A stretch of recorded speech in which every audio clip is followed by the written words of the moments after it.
j'ai dit, avant le temps de louange, c'est pas un enseignement qui est suivi, c'est plus des pensées, des choses que j'ai là sur mon cœur. Et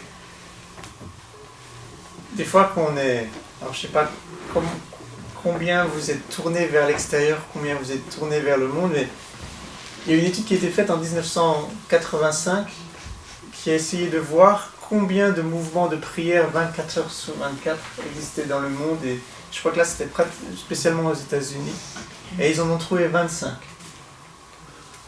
Dans les années 2000, ils ont refait la même étude et ils en ont trouvé 3000 et 10 000 dans le monde.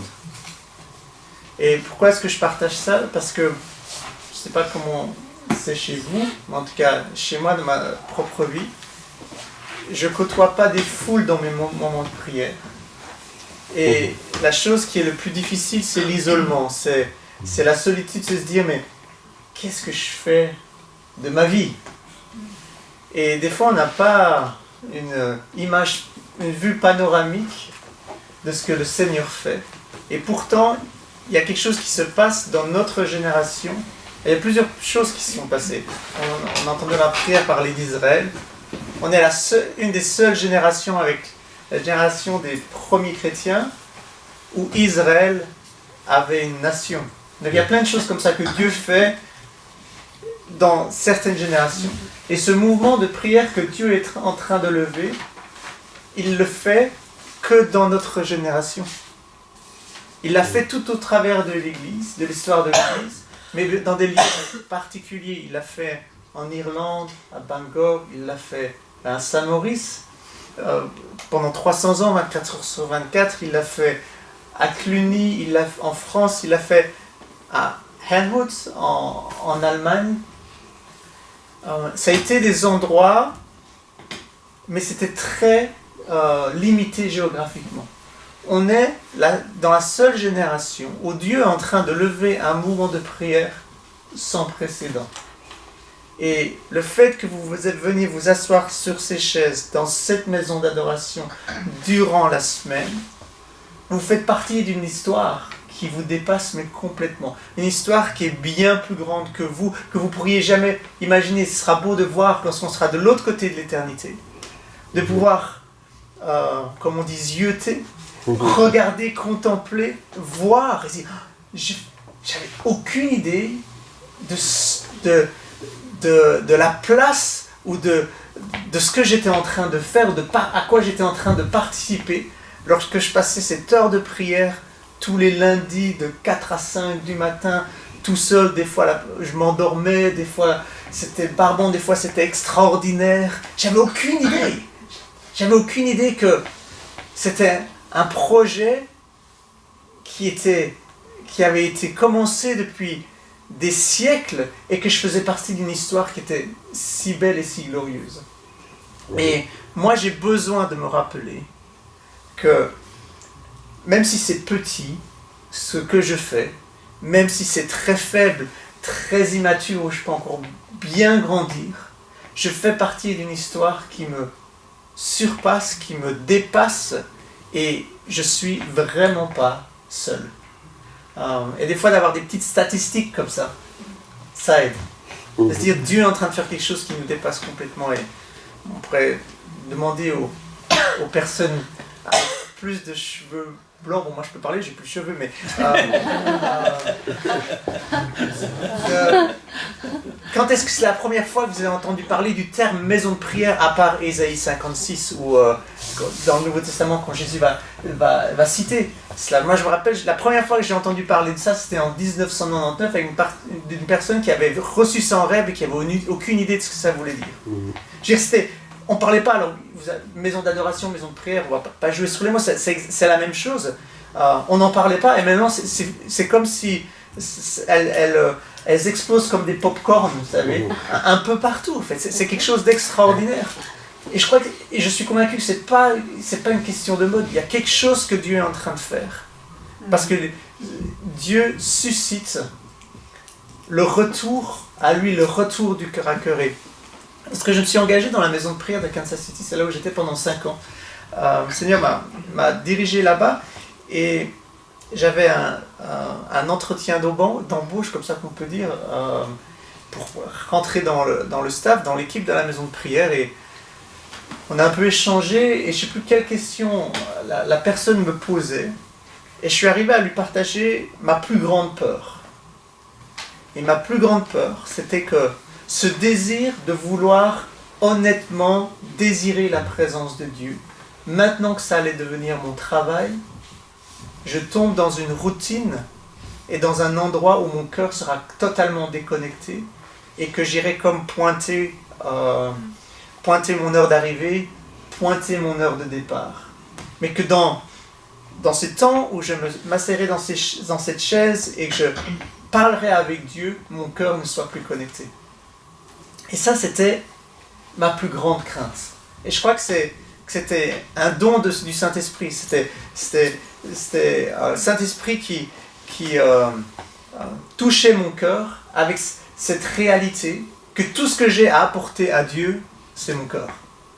Lorsque je m'assieds devant Dieu, ce que j'ai de plus précieux, c'est mon cœur. Et on le voit lorsque Jésus va parler des pharisiens, il va dire une chose, il va leur dire vous, avec votre cœur, est devenu tellement dur.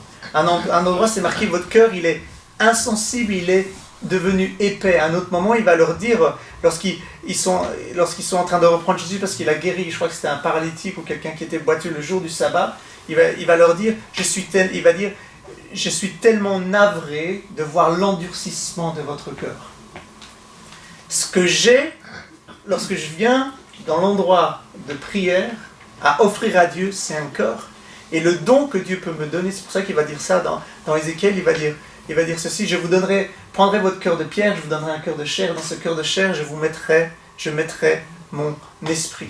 Et pour moi, c'est là où se passe le combat.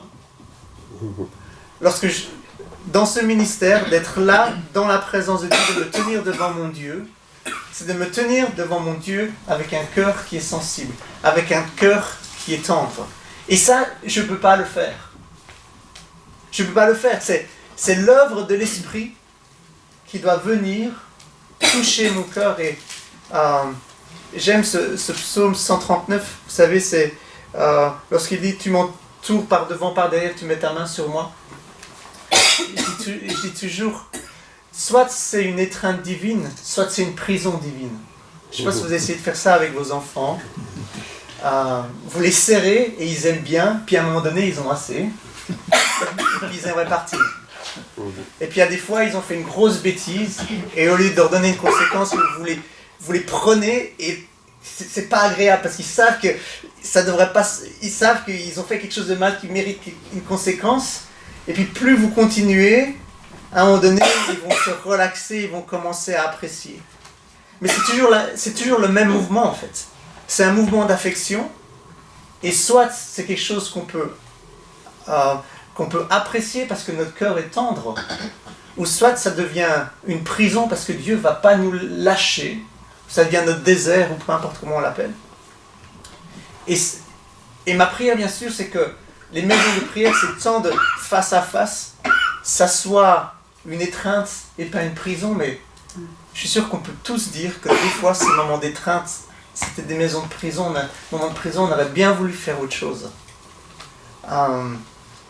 Et encore une fois, ça c'est le nerf de la guerre. Le nerf de la guerre, c'est que mon cœur reste tendre. Et j'aime cette image de se dire, Seigneur, là où mon cœur est encore glacé, là où la porte, c'est, Seigneur, tu peux rentrer par toutes les autres portes, mais celle-ci, tu n'y rentres pas. C'est que, alors que je me tiens devant lui, je puisse, cette glace qui est là puisse fondre devant le feu de son amour. Et c'est des choses qui prennent du temps. Et je me rappelle, j'ai un ami qui avait commencé une maison de prière où j'étais à Karlsruhe. Et il faisait des temps, c'était des jeunes, c'était toute une équipe de jeunes, ils étaient dans une cave, mais pas aussi belle que ça. Il faisait froid, il n'y avait pas de lumière, enfin c'était extraordinaire. En fait, ils aimaient ça, c'était cool, c'était extraordinaire pour eux. Et il faisait 3 heures. 3 heures, il n'y avait pas de programme, les gens ils arrivaient là, ils priaient, certains lisaient leur Bible, enfin. mais 3 heures c'était long. Et tous les nouveaux qui arrivaient, ils savaient que s'il n'arrivait pas à leur parler avant qu'ils repartent, ils ne les verraient plus. Parce qu'au bout de 20 minutes, ils étaient comme ça. Ils ne savaient pas quoi faire, ils s'embêtaient. Et c'est vrai, s'il n'arrivait pas à leur parler, leur expliquer, mais pourquoi on fait ça, c'est normal que tu s'embêtes un petit peu. Mets ton cœur là, ton cœur qui ne sent pas la présence de Dieu, le cœur qui n'est pas encore captivé par la beauté de Dieu, c'est pas grave. Avec ton cœur de glace, laisse-le un petit moment plus longtemps devant le feu et tu verras petit à petit, ça va fondre. Petit à petit, tu vas réussir à rencontrer ton Dieu. Et il savait que s'il n'arrivait pas à les rencontrer et leur parler de ça, il ne les voyait plus. C'était fini. J'ai dit, mais il faut que tu fasses une grande image, une grande affiche sur ton mur. Si vous vous embêtez, ne vous en faites pas, c'est normal, persévère, ça ira mieux. Et c'est ça tout le défi de la prière, c'est que notre cœur soit tendre, que l'épaisseur de notre cœur diminue pour qu'on puisse rencontrer notre Dieu. Et c'est fou parce que des fois j'ai l'impression d'être tendre et des fois j'ai l'impression que j'aimerais tellement être ailleurs. Et c'est pas quelque chose où on peut dire, voilà, c'est bon, cette fois j'ai réussi, j'ai passé mon diplôme, mon corps est tendre, je rencontre mon Dieu, la prière c'est extraordinaire. Non, je crois que c'est un combat de chaque jour, un combat de chaque mois, de chaque année. Et je pense que David, lorsqu'il a prié dans Psaume 27,4, une chose que je désire et que je recherche ardemment, ça ne lui est pas tombé sur les genoux tout cuit. Il dit, j'ai dû le rechercher ardemment. Et cette recherche, elle a duré tout le temps de sa vie. Et je crois qu'il y a une notion de violence dans ce qu'on fait. Pas une violence où on part dans de l'activisme, dans des grandes histoires, des grands projets, mais un activisme intérieur où on doit recentrer notre attention sur notre propre cœur. Et pourquoi est-ce que c'est difficile ?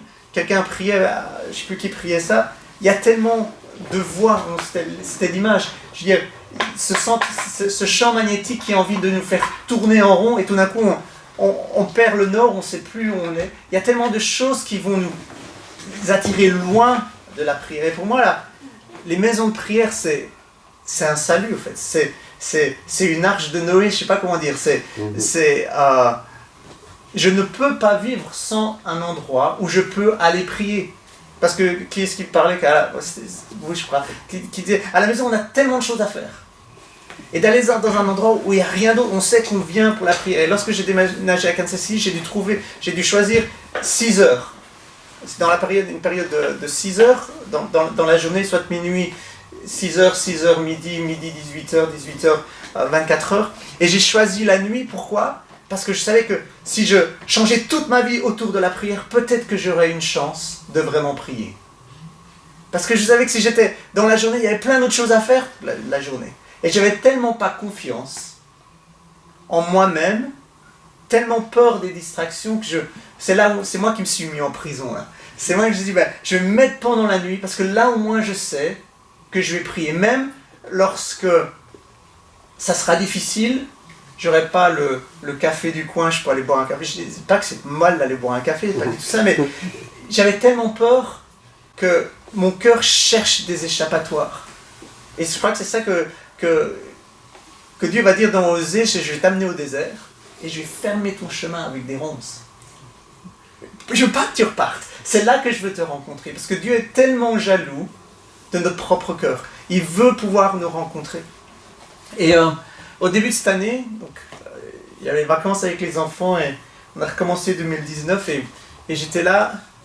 Et il y a cette prière de Paul de Colossiens 1, verset 9 que j'aimerais vous lire, que je connaissais très bien et qui m'a, je sais pas comment dire, dérangé, on va dire comme ça.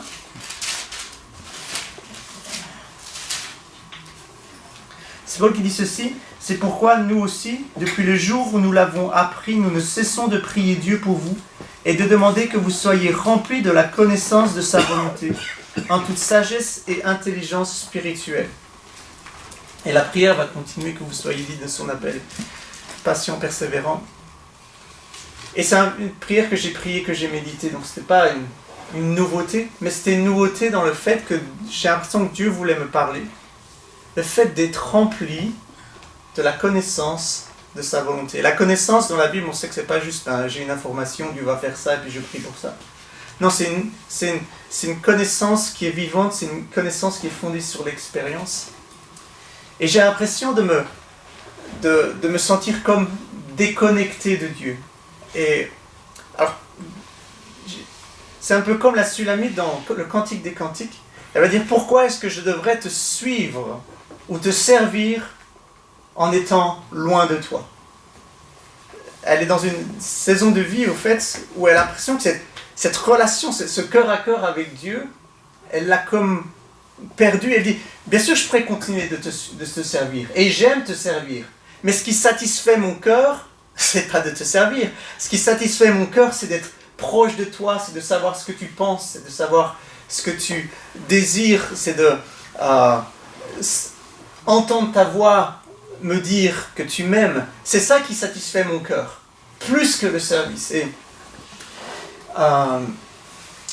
c'est comme si Dieu m'a donné une nouvelle soif de me dire, Seigneur, je ne vais pas simplement prier pour des choses que je sais que tu veux faire, c'est que je veux sentir ce que tu sens. Je veux m'asseoir et peut-être pas prier pendant 1 heure. Être juste là pour toi. Et ça m'a fait penser à ces 2 dimensions de l'esprit de prière. Je crois qu'on est dans une saison où l'Église a énormément besoin d'un esprit de prière. J'ai énormément besoin d'un esprit de prière. Et l'esprit de prière, je le caractériserai de 2 façons. C'est une connaissance intime de sa volonté. J'ai envie que lorsque je prie pas simplement de ma tête, mais j'ai envie que mes émotions, mon cœur soient impliqués dans ce que je fais.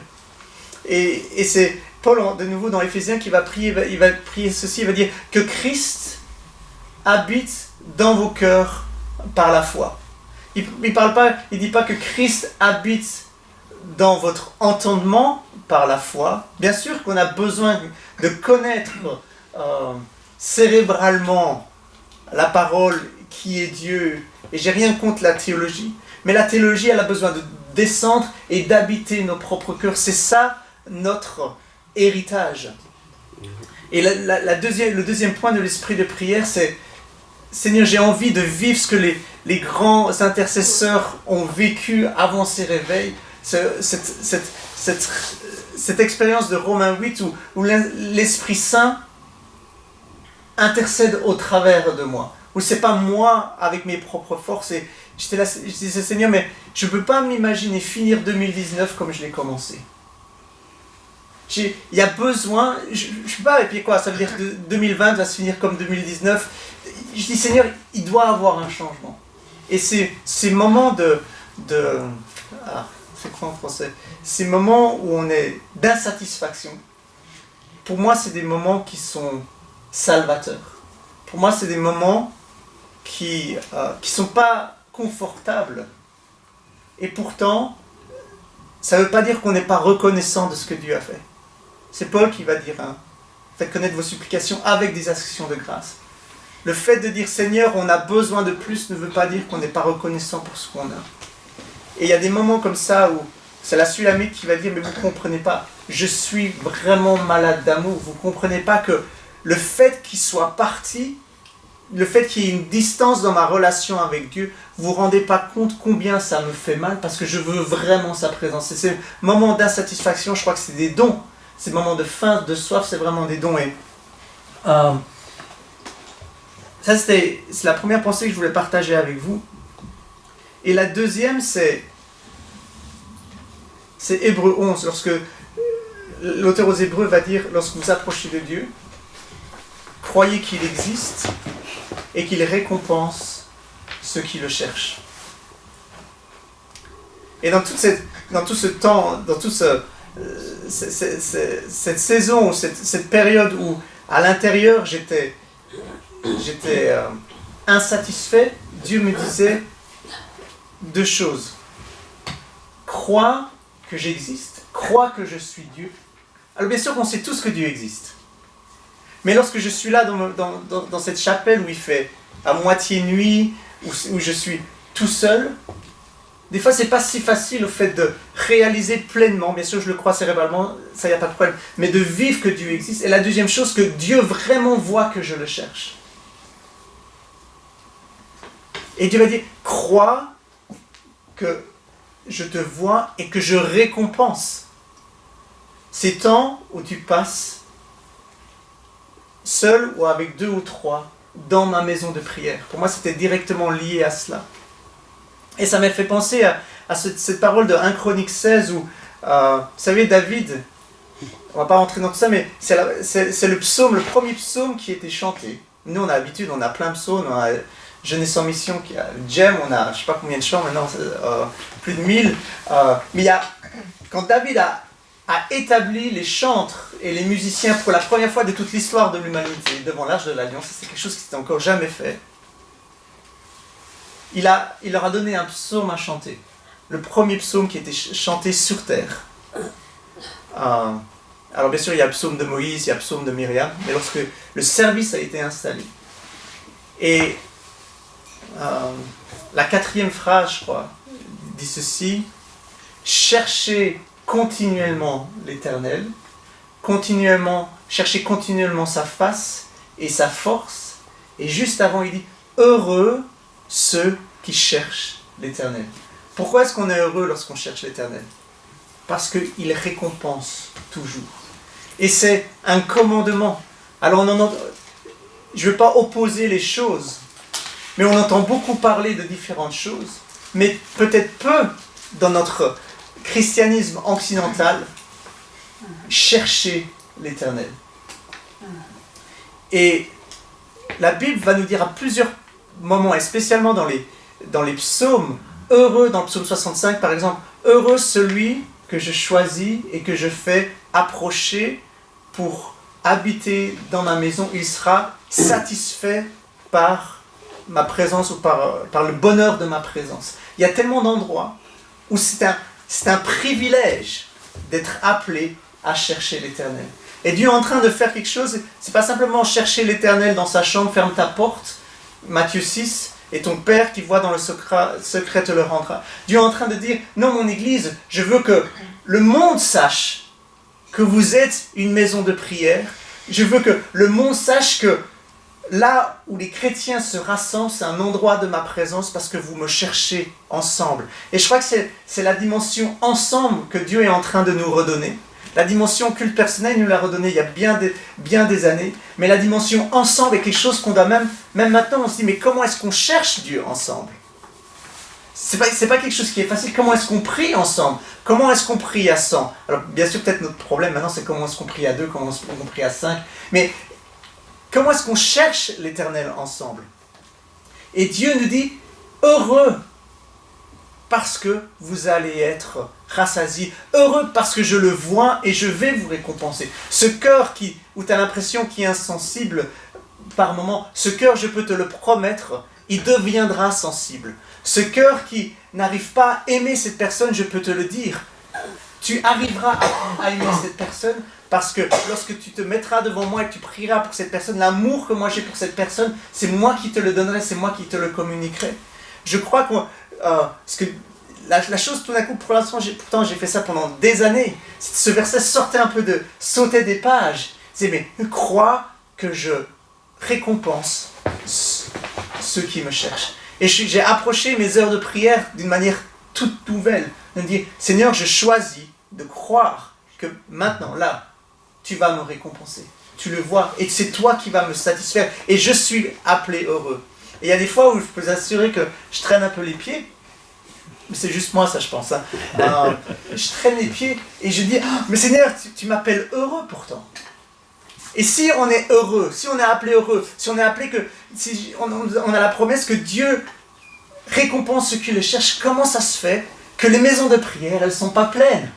Vous vous rendez compte ça? Non, et en plus, dans Isaïe 56, il nous dit, et c'est là où je ferai quoi? Je les disciplinerai.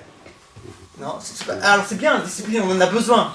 Mais ce qu'il est en train de dire, c'est « Et là, je les réjouirai ». Moi, je me disais, mais Seigneur, c'est quand même grave, quoi. Peut-être que je vous l'ai déjà partagé, mais la prière, c'était la pire chose que je pouvais faire de ma vie. Les réunions de prière, quand j'étais en Belgique, j'y allais parce que il fallait un musicien. Alors j'y allais, je jouais de la guitare, et puis après je rêvais.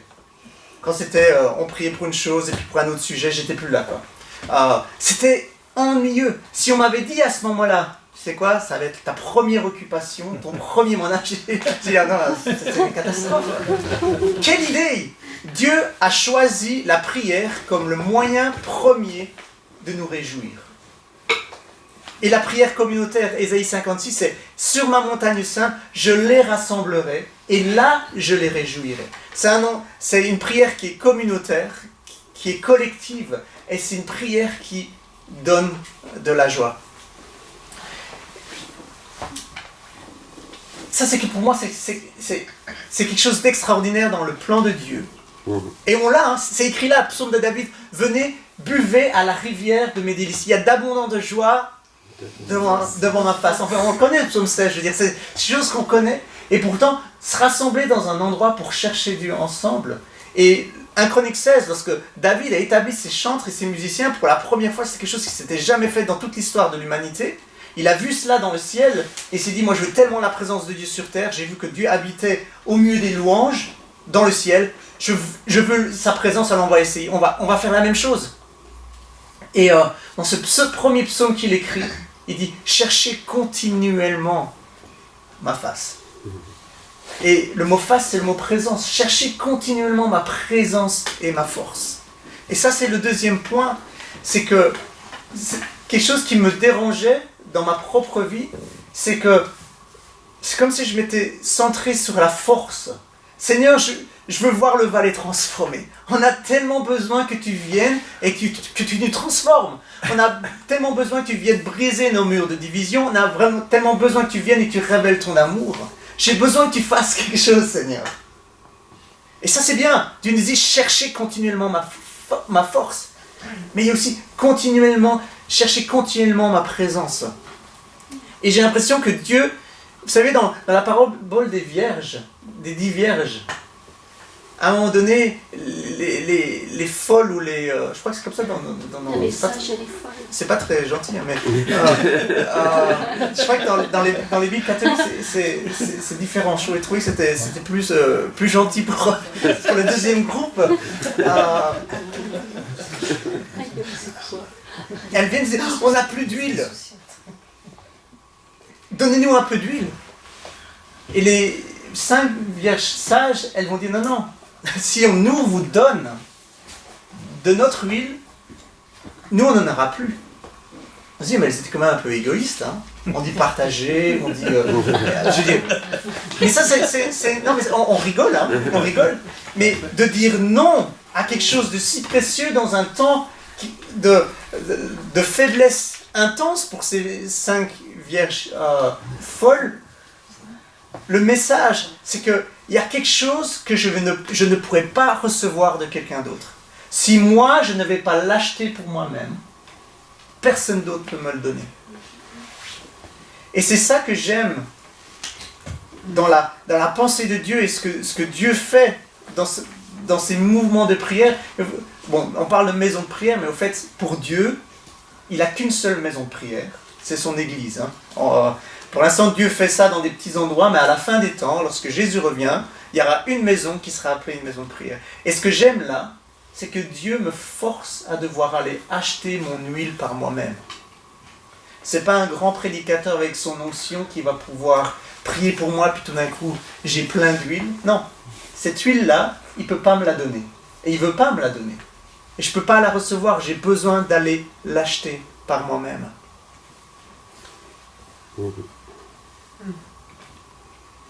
Et aller l'acheter, c'est une joie. C'est un privilège. Quelqu'un priait que c'était un privilège. C'est un privilège énorme. Je me suis surpris à dire, remercier le Seigneur pour la prière. Seigneur, merci de nous avoir donné la prière. Merci de nous avoir créé d'une telle façon où on peut communiquer avec toi. Où on peut entrer en dialogue avec toi.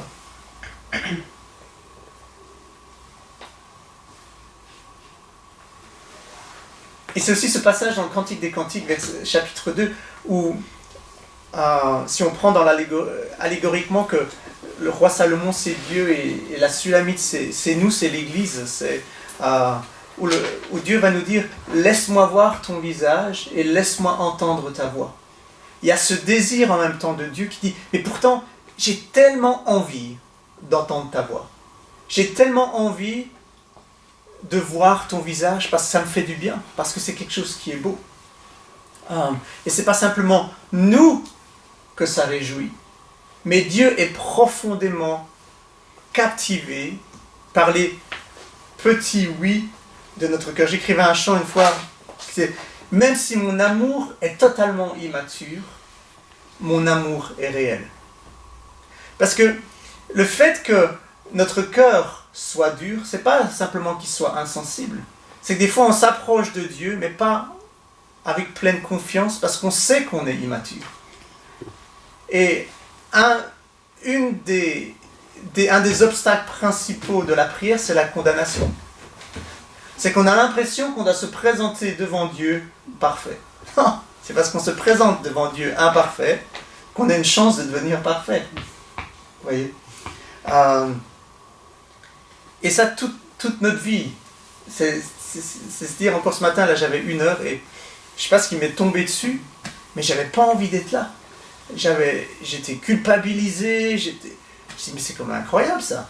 Et alors, vas-y, chanter pendant 1 heure comme ça, quand les pensées partent dans tous les sens, et je dis, non, je ne vais pas tomber dans ma propre justice. Même si tout ce que j'entends, c'est juste, c'est vrai, je ne tombe pas dans ma propre justice.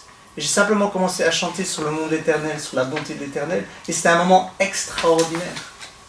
Mais j'aurais pu rester là-dedans, et puis me dire, la prière, là je suis obligé de le faire, donc c'est bien, mais le défi que c'est de s'approcher de Dieu avec un cœur ouvert. C'est pas simplement s'approcher avec de Dieu, c'est s'approcher de lui avec un cœur qui est ouvert et un cœur qui est vulnérable.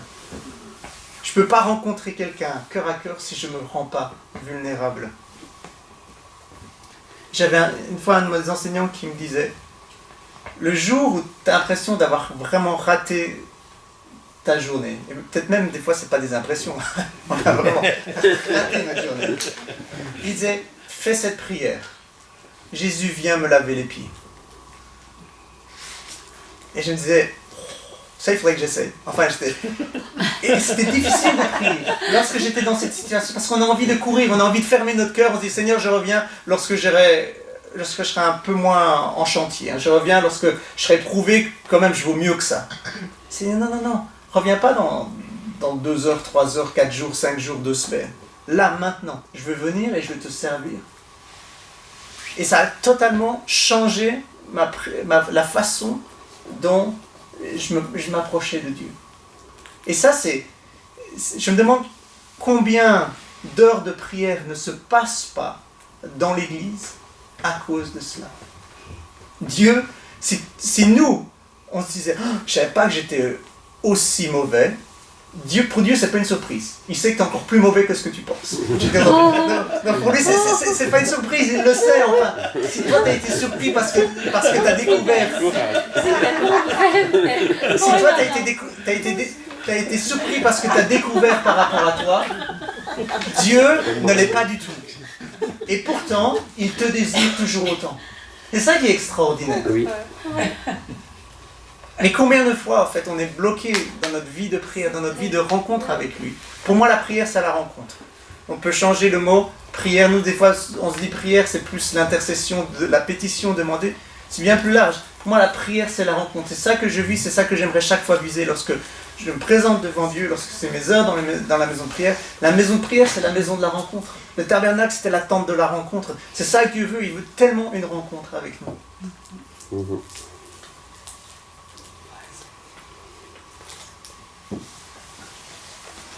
Il y a l'histoire de et je finirai avec ça. Alors, j'ai pas pris ces textes-là parce que dans la majorité des maisons de prière, en tout cas que j'ai vu, c'est majoritairement des femmes. Alors, merci d'être là. Où serait l'Église sans la prière des femmes ? Je ne sais pas où elle serait. Et il y a cette histoire dans ce récit dans Luc 10 et Jean 12 qui m'ont retouché profondément Alors, certains disent que c'est la même femme, certains disent que c'est pas la même femme, mais c'est l'histoire de Marie de Béthanie qui est assise au pied de Jésus. Et puis c'est l'histoire toujours de Marie de Béthanie, en tout cas dans Jean 12, qui vient et qui brise un vase de parfum précieux sur les pieds de Jésus et elle va les sécher avec ses cheveux. Et puis il y a une histoire dans les autres évangiles, en tout cas Matthieu et Marc, très similaire.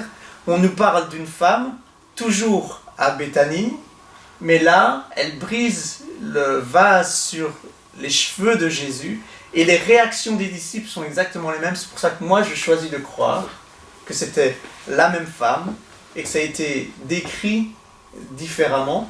On ne va pas épiloguer là-dessus, mais la réaction des disciples a été... Dans Jean, c'est Judas qui dit « Tout cet argent que j'aurais pu avoir dans la bourse et que j'aurais pu me servir, on aurait pu le donner aux pauvres. » Donc dans Jean, c'est juste Judas, mais dans Matthieu et Marc, c'est tous les disciples qui disaient « Mais cet argent-là, on aurait pu le donner en mission, on aurait pu faire tellement de choses avec cet argent. » Et puis Jésus va leur répondre quoi? Il va leur dire « Mais les pauvres, vous les avez toujours avec vous. Cette femme a fait cela pour ma sépulture. » Et partout où l'évangile sera prêché, l'histoire de cette femme sera honorée. Là, les disciples, ils n'ont rien compris. Parce que c'était des hommes d'action, hein. Les miracles, les démons nous sont soumis, on est dans l'équipe qui gagne pour l'instant. Hein. Je veux dire, c'était extraordinaire pour les disciples. Ils étaient avec Jésus, ils savaient que c'était le Messie, le Fils de Dieu. Je veux dire, c'était extraordinaire. Et puis tout d'un coup, il y a cette femme qui fait cette bêtise de dilapider tout cet argent alors qu'on aurait pu faire tellement avec cet argent. Et puis Jésus lui prend vraiment parti pour cette femme. Et de me dire, mais tous ces disciples qui étaient là avec la puissance, qui étaient motivés, zélés pour transformer le monde, ils n'ont même pas compris. Enfin, même pas. J'aurais pas compris non plus, hein, donc je ne suis pas en train de leur jeter la pierre. Mais dans toute cette histoire, il n'y a qu'une seule femme qui avait compris que Jésus allait mourir. C'était Marie. Et lorsque Jésus est monté sur la croix, quelques jours plus tard, un des seuls réconforts qu'il avait, c'était le parfum qui avait été déversé sur ses cheveux, qui sentait encore et qui l'accompagnait au moment de son sacrifice. Et pourtant, dans notre compréhension actuelle, ce qu'on valorise le plus, c'est les paroles des disciples. Je me rappelle un jour, j'ai grandi dans une église donc pentecôtiste. J'étais à l'école du dimanche, on chantait lis ta Bible, prie chaque jour si tu veux grandir, enfin tout ça. Et j'arrivais jamais à prier parce que c'était barbant, enfin je veux dire. Donc moi c'était un poids de culpabilité. Jusqu'au jour où j'ai rencontré Jésus profondément, ça a transformé ma vie au travers de la louange, et là je chantais tout le temps. Et puis, un jour, Dieu m'a amené dans une saison de recherche de sa face. Et là, j'étais culpabilisé de trop prier. Et pourquoi je dis ça? C'est parce que ce qu'on valorise, la même chose avec la vie de David, par exemple. David, c'est le guerrier, c'est le gars qui a accompli tellement de choses. Et pourtant, à la fin de sa vie, il va se définir comme le doux psalmiste de l'Éternel. Vous voyez? Parce qu'on pensait que David, c'était un peu sa harpe, c'était un peu son hobby, c'était ça. Non, en fait, c'était le centre de son identité. Et cette femme, la pensée que les disciples avaient, c'est la pensée qu'on a en général. C'est-à-dire, ce que les disciples ont fait avait plus de valeur que cette vie gaspillée, ce parfum gaspillé sur Jésus. Et je crois que Dieu appelle son Église, pour pouvoir prier, à avoir ce niveau d'intimité que Marie a, et elle a pu discerner ce que Jésus allait avoir, mais elle a dû s'arrêter au pied de Jésus. Et je pense que pour moi, dans ce ministère de maison de prière,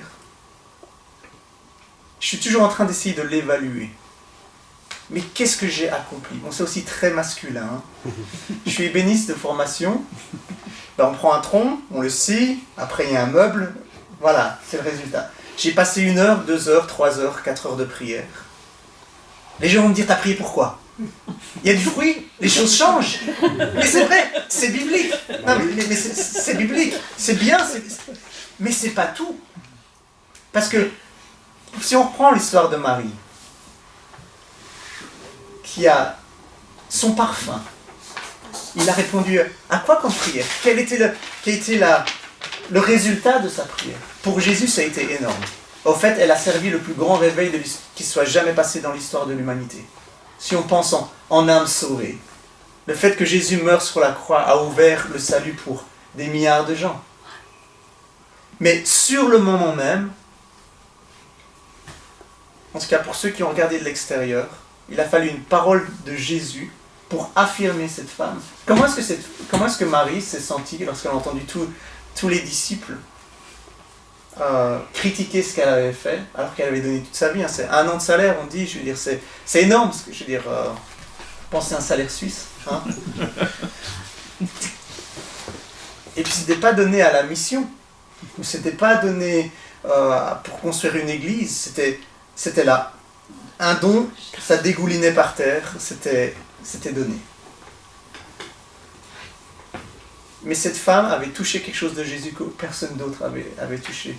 Et j'étais là en reprenant ce verset avec lequel j'ai commencé à vous parler de 1 Colossiens 1,9. Soyez remplis de la connaissance, de la volonté de Dieu. J'étais là, je dis Seigneur, j'ai envie en fait d'être l'ami de l'époux. J'ai envie que tu partages des choses simplement parce que je suis ton ami. Et Dieu nous appelle à cela. Et c'est un appel qui est beau, c'est un appel qui a de la valeur que Dieu estime.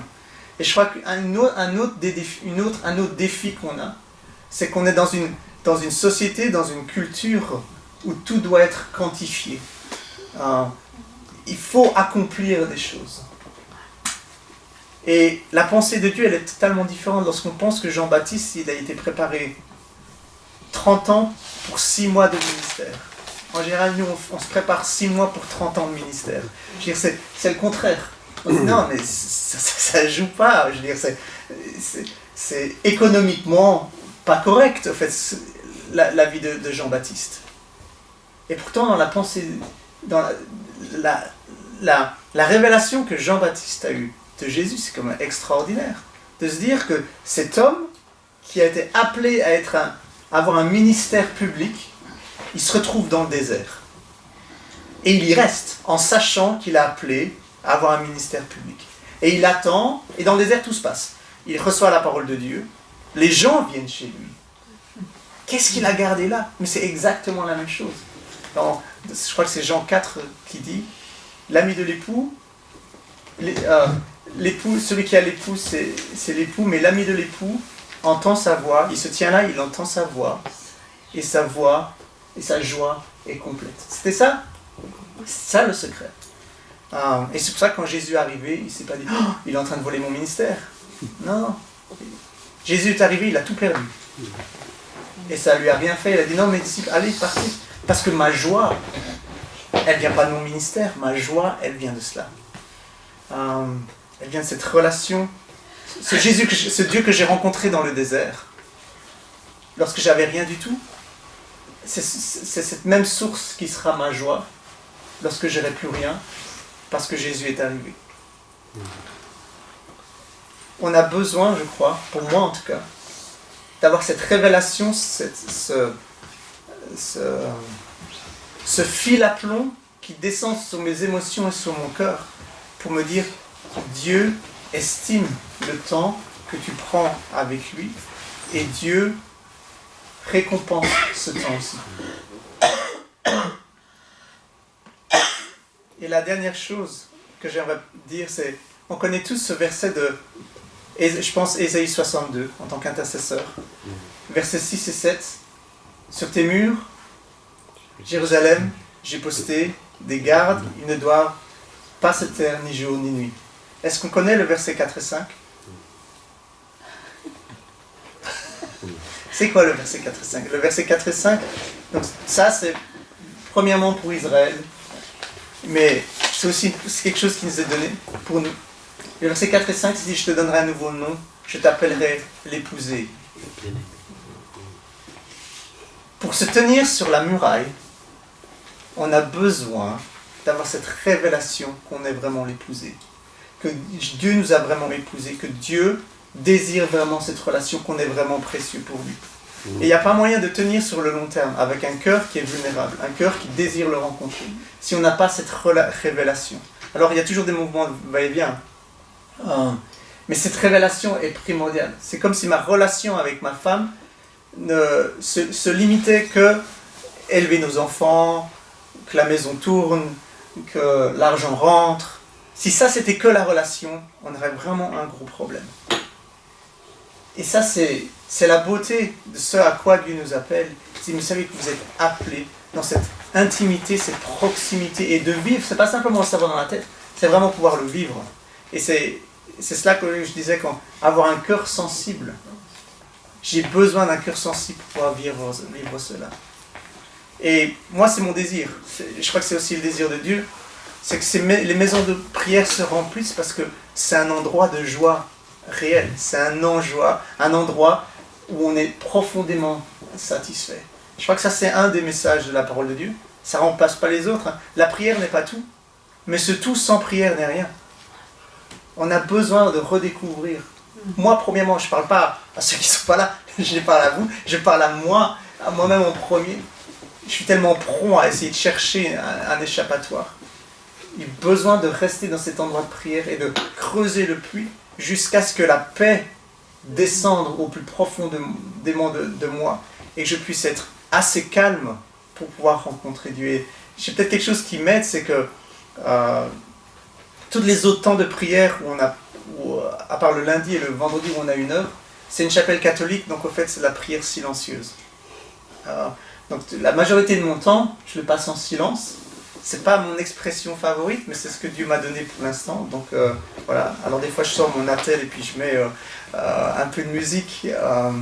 Mais la majorité de mon temps, c'est le silence. Et j'apprends à aimer le silence parce que je peux y rencontrer Dieu d'une autre manière et j'ai absolument besoin de me calmer. J'ai absolument besoin de faire silence. Et je pense que ça, c'est pas la base. Je crois profondément que Dieu veut restaurer ce que David a mis en place avec les musiciens et les chantres.